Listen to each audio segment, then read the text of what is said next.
क्या आपको भी क्वांटम संख्याएं निकालने में प्रॉब्लम आती है? बिल्कुल बेझिझक वीडियो को स्किप मत करिए। क्वांटम संख्याएं निकालना बहुत आसान है। किसी भी परमाणु की चारों क्वांटम संख्याएं निकालना है बहुत ही इजी। हम देंगे आपको एक शॉर्ट ट्रिक और शॉर्ट ट्रिक से आप निकालेंगे क्वांटम संख्याएं। आइए दोस्तों, हम बात करते हैं साक्षी केमिस्ट्री क्लासेस में क्लास 11th और क्लास 11th का पाठ परमाणु संरचना। जी हाँ, पार्ट में पहला, दूसरा, तीसरा और चौथा अपने चैनल पर डाल चुका हूं। अगर आपने नहीं देखे हैं तो कृपया चैनल पर जाकर देख लीजिए। क्वांटम निकालना बहुत आसान, कोई भी परमाणु हो, बहुत मोस्ट ट्रिक। कृपया एक बात, मैं जितना पसीना बहाता हूं आपको, मुझे बहुत खुशी होती है कि आप मेरी वीडियो प्रॉपर देखते हैं, पर स्किप मत करना। कोई भी हमारी वीडियो देख रहा है, जो भी स्टूडेंट, वो कृपया करके स्किप मत करना। और स्किप नहीं करेंगे तो क्वांटम नंबर निकालना बहुत ही आसान है। देखिए पार्ट 5 लेकर आए हैं आपके लिए, पार्ट 5। देखिए इस पार्ट में हम आपको बताएंगे क्वांटम संख्याएं कैसे निकालेंगे। तो क्वांटम संख्याएं निकालेंगे सबसे पहले। देखिए क्या होता है, जैसे उसने कहा क्लोरीन परमाणु के लिए चारों क्वांटम संख्याओं के मान निकालिए। क्लोरीन या ऐसा ले लीजिए, क्लोरीन ले लीजिए। चलो क्लोरीन को हटाते हैं, थोड़ा टिपिकल हो जाएगा। उठाते हैं किसी एस परमाणु को, तो एस ब्लॉक को उठाते हैं, सोडियम ले लीजिए और बताएंगे क्लोरीन का भी। परेशान मत होइए, नहीं तो आप सोचते होंगे क्लोरीन का छोड़ेंगे कुछ भी नहीं और निकलेगा बड़ी आसान तरीके से। सोडियम परमाणु क्रमांक 11, परमाणु क्रमांक 11। अब करते हैं, देखिए डियर स्टूडेंट, अब बात करते हैं 2,8,1। ये कहां से आ गई? अगर आपको नहीं पता ये कहां से आई तो आप हमारा पिछला पार्ट देखिए। पिछले पार्ट में हमने बताया ये किसका नियम होता है और किस नियम से ये लिखे जाते हैं। तो कृपया इतनी मेहनत कर लीजिए, थोड़ा टाइम लगेगा, कृपया आप हमारा पार्ट देख लीजिए और उस पार्ट में इसका नियम दे रखा है। पिछला पार्ट, चौथा पार्ट, उस पार्ट। अब बात करते हैं, देखिए इसको करेंगे। अभी तो मैंने इसको भर दिया 2,8,1। अब बात करते हैं 1s2, 2s2 और 2p6 3s1।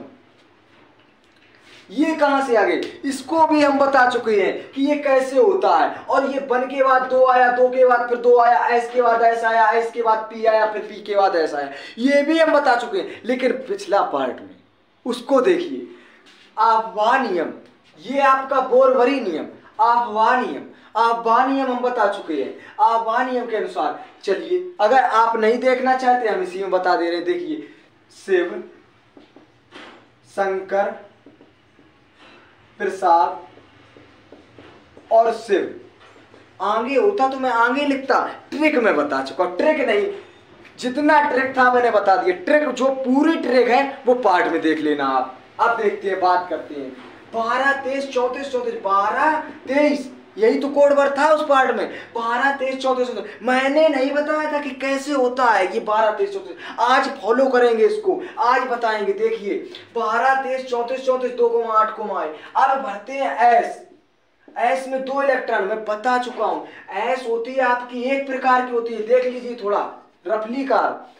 एस आपकी एक कक्षक होती है जिसमें अधिकतम इलेक्ट्रॉन 2 और पी आपकी 3 होती है, अधिकतम इलेक्ट्रॉन 6 और डी होती है आपकी 5, अधिकतम इलेक्ट्रॉन 10 और एफ होती है आपकी 7, अधिकतम इलेक्ट्रॉन 14। इनको याद कर लीजिए, यानी कि कक्षकें आपकी 3 होंगी, अधिकतम इलेक्ट्रॉन 6 होंगे, कक्षकें आपकी 5 होंगी, अधिकतम इलेक्ट्रॉन 10 होंगे, कक्षकें आपकी 7 होंगी, अधिकतम इलेक्ट्रॉन 14 होंगे। अब देखिए बात करते हैं, ये जो है ये कक्षकें, अब इनमें इलेक्ट्रॉन कैसे भरते हैं तो उसके लिए नियम पढ़ लीजिए। छोटा सा नियम, बहुत ही छोटा, हुंड का नियम। तो हुंड का नियम यदि आपने नहीं लिखा है और नहीं समझा है तो लिख लीजिए।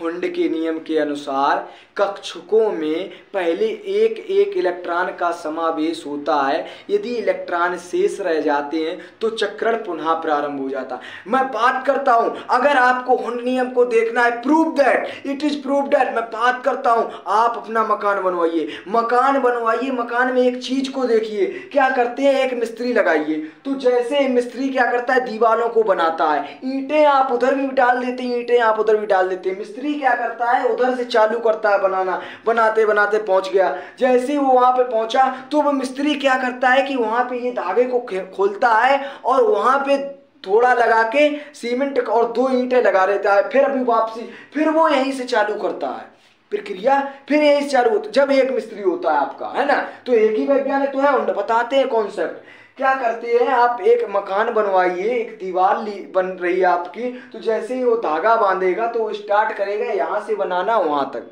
जैसे ही बनाया फिर क्या करता है वो कि वो वहां से उठ के आएगा यहाँ पे, वही पोजीशन यहाँ करेगा, थोड़ा मसाला लगाएगा, फिर यहाँ से स्टार्ट, यानी कि उसके पास कार्य बचा। तो हुंड का नियम सेम फॉलो मिस्त्री।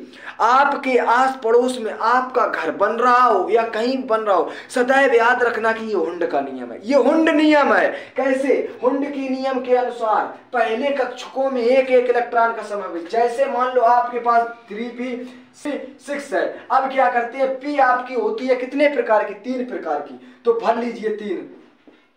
तो इसमें क्या करेंगे, हमें 6 इलेक्ट्रॉन बनने हैं, 6 इलेक्ट्रॉन, यानी कि 1 2 3। अब बच गए हमारे पास, हमें 6 बनने, भर लिए हमने 3, तो उल्टा प्रक्रिया, यानी कि उल्टा भर दो। आपके 5 5 6 आपके भर गए ना, यही कहलाता। मिस्त्री को याद रखिए, हुंड का नियम याद है। अब बात करते हैं एस आपकी कितने प्रकार की होती है, 1 प्रकार की, है ना, छोड़ दीजिए, भर लिया। इसको भी 1 प्रकार की, 2 इलेक्ट्रॉन, इसको भी। लेकिन बात करते हैं आउटर मोस्ट शेल इलेक्ट्रॉन की, तो आउटर मोस्ट में 3s1, भर लीजिए 3s1, भर लिया ना। अब देखते हैं क्वांटम नंबर निकालते हैं। सबसे पहले क्या होता है, क्वांटम संख्या होती क्या है? क्वांटम संख्या वे संख्या जिसके द्वारा ऊर्जा, स्थल, कक्षा, दिशा आदि का निर्धारण किया जाता है, उसे क्वांटम संख्या कहते हैं। सारी चीजें आएंगी। जो क्वांटम संख्या होती है आपकी 4 प्रकार की, कौन कौन सी होती है? मुख्य क्वांटम संख्या, नंबर 1 मुख्य क्वांटम संख्या जिसके द्वारा ऊर्जा, स्थल, कक्षा का निर्धारण किया जाता है। तो ऊर्जा इसे एन से प्रदर्शित करते हैं, ऊर्जा, कक्षा का निर्धारण किया जाता है। अब बात करते हैं द्विगंशी क्वांटम संख्या, और द्विगंशी क्वांटम संख्या को एल से प्रदर्शित करते हैं। एल जिससे प्रदर्शित करते हैं ना, एल, इसका मान इस पर निर्भर करता है, मुख्य क्वांटम, यानी कि द्विगंशी क्वांटम संख्या का मान मुख्य क्वांटम संख्या के मान पर निर्भर करता है। क्वांटम संख्या डेफिनेशन लिखना चाह रहे, लिख लीजिए। वे संख्याएं जिनके द्वारा इलेक्ट्रॉन के चक्रण, दिशा आदि का निर्धारण किया जाता है, या वे संख्या जिसके द्वारा ऊर्जा, स्तर, कक्षा और दिशा आदि का निर्धारण किया जाता है, उसे क्वांटम संख्या कहते हैं। ये मुख्यतः 4 प्रकार की होती हैं।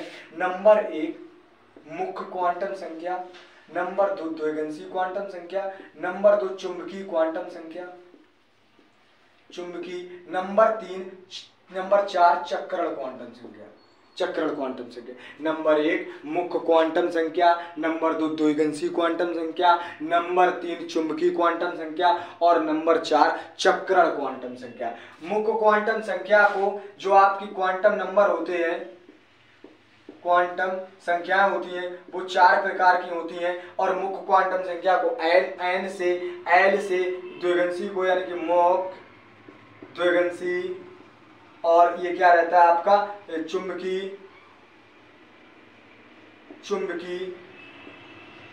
और ये चक्रण, इसको आप एन एल, इससे एम, इससे एस, क्वांटम संख्या हो गई। अब बात करते हैं, एन लिख लिया, एल लिख लो, अब लिख लो एम, अब लिख लो एस, लिख लिया ना आपने। अब देखिए, चलो outermost shell electron, sodium परमाणु के बाहरी कक्षा के लिए चारों इलेक्ट्रॉनिक क्वांटम संख्याओं के मान, सोडियम परमाणु की बाहरी कक्षा के लिए चारों क्वांटम संख्याओं के मान, इलेक्ट्रॉन, बाहरी इलेक्ट्रॉन 3s1। तो देखिए एन है आपका, ये है, भर लो। एस क्या रहता है कि जो एल की वैल्यू है, एल की निकल के कहां से आती है, एल की यहां से निकल के आती है। आप एक डब्बा बनाइए, अरे आप तीती खोले होंगे ना छोटे पे, तीती कैसे डिब्बे बना लीजिए, ऐसी लंगड़ी एक पैर से, है ना। तो SPDF यानी कि 0 1 2 3 2 3, ये क्या करता है, SPDF 0 1 2 3, यानी कि अगर S में है तो 0 L का मान, है ना, और अगर P में है तो 1, D में है 2 3, और F में है 3, तो L की वैल्यू तो हमें यहाँ S का है, S यहाँ से पता चलेगा 0।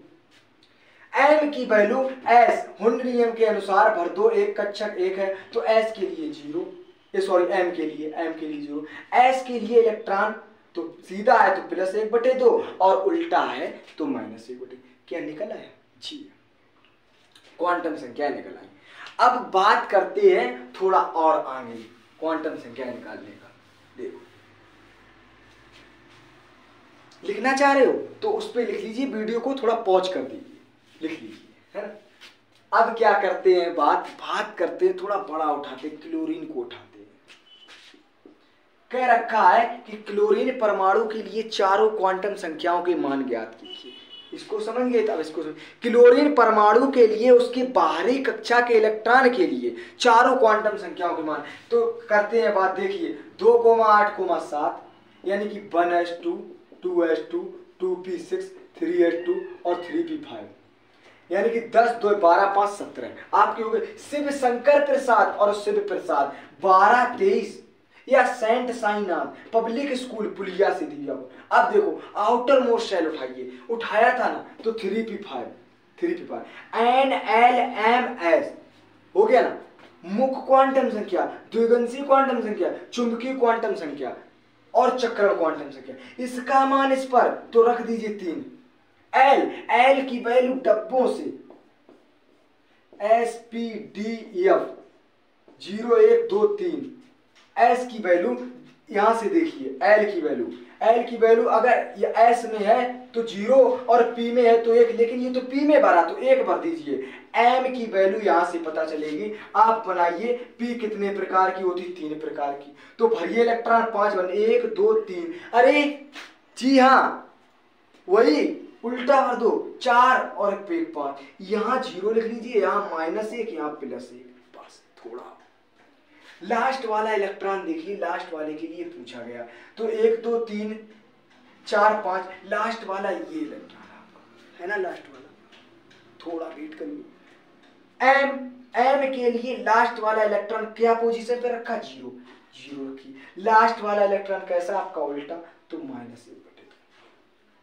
एक और बात करते हैं, अब बात करते तरीके पर कि तरीका कैसा होता है।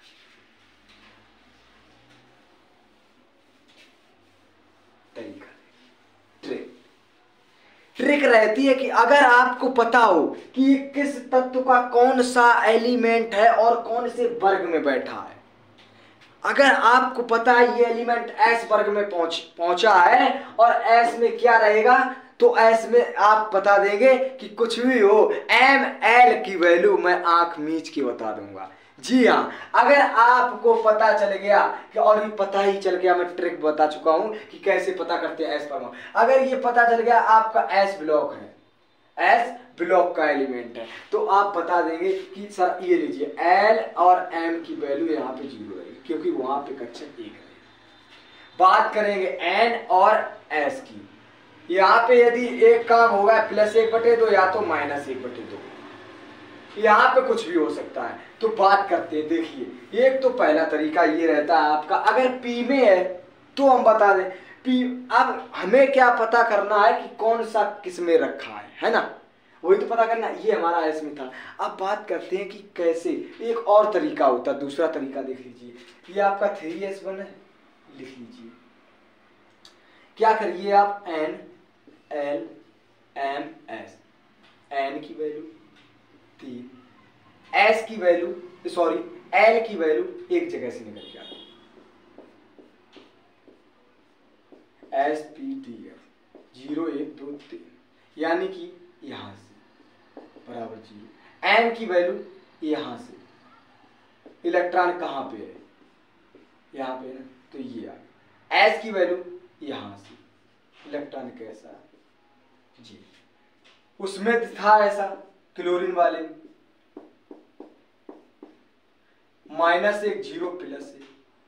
इसमें क्या करेंगे 3p5 था, उठाइए। इसमें क्या करिए, ये है N की वैल्यू, ये वाली N की वैल्यू। L की वैल्यू आपकी रहती है यार डब्बे से, तो डब्बा बना लीजिए, ऐसे बना दे रहे हैं SPDF। L की वैल्यू यहां से, और ये जो इलेक्ट्रॉन है ये बताएगा आपकी M की वैल्यू, यानी कि कक्षक भर लीजिए। तो ये बताएगा m की वैल्यू। m की वैल्यू आपकी यहां से निकल के आएगी, ये है, और s की वैल्यू यहीं से आपकी। द्विगंशीय क्वांटम संख्या का मान मुक्त क्वांटम संख्या के मान पर निर्भर करता है। चुंबकीय क्वांटम संख्या का मान द्विगंशीय क्वांटम संख्या के मान पर निर्भर करता है, और चक्रण क्वांटम संख्या का मान चुंबकीय क्वांटम संख्या के मान पर निर्भर करता है। अगर अभी भी आपको कोई भी प्रकार की दिक्कत आई हो तो कमेंट करिए, मेरे पास बहुत जबरदस्त एक और ट्रिक है, उसके ट्रिक के माध्यम से मैं आपको क्वांटम संख्या निकलवा देंगे।